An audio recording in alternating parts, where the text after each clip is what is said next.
Alright, almost done with this whole series. This is Platinum 117, Ratchet and Clank, into the Nexus. I don't know where I heard uh, this was a Temple Run Ratchet and Clank edition or whatever. That must have been some mobile game or something. I don't know. It was some I had like seen online like some years ago. But no, this game's solid. It's just too short. If it was if it was longer, like a full-size game, it would probably be a tie with a cracking time for me for how good it is. This one, man, I don't know. I feel like it feels weird when I look back on it because like I think all the Ratchet and Clank future games are supposed to be like in a series together, you know. So they set up like a storyline with Tools of Destruction, and then they pretty much finished it in the crack of time. Like that was pretty much the end. Into the Nexus is like kind of slightly related just because apparently was it the whole deal with the Great Clock at the end of Crack in Time caused like some temporal instabilities and um there was like some kids in an orphanage that like exploited that to create like portals from another dimension to try and bring like an evil creature here or whatever.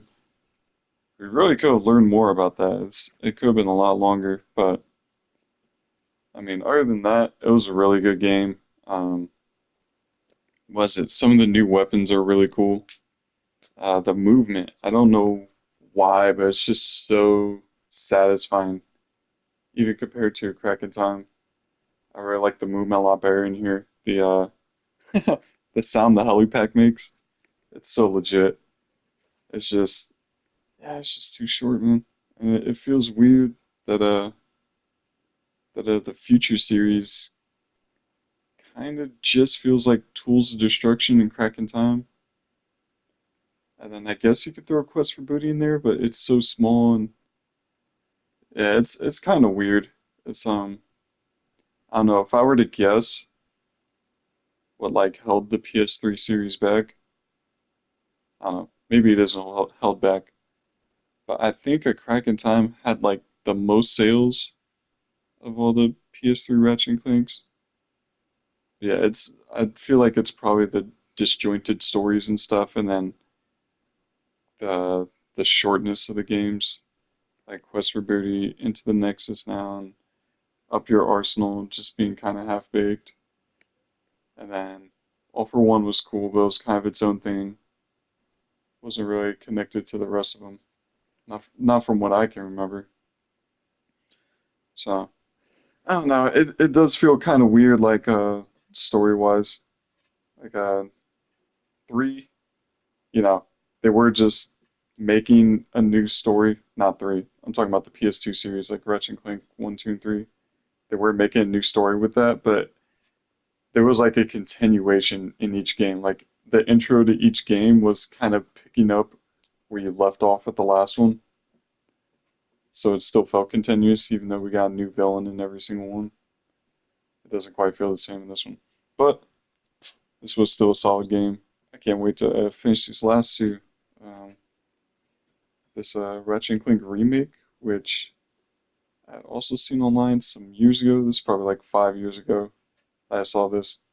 Because like if I'm on YouTube and I see like a video pop up in my feed about a game I haven't played yet, I just don't click it. Or like if someone just starts talking about a game I haven't played yet, I just click off the video or skip it or whatever.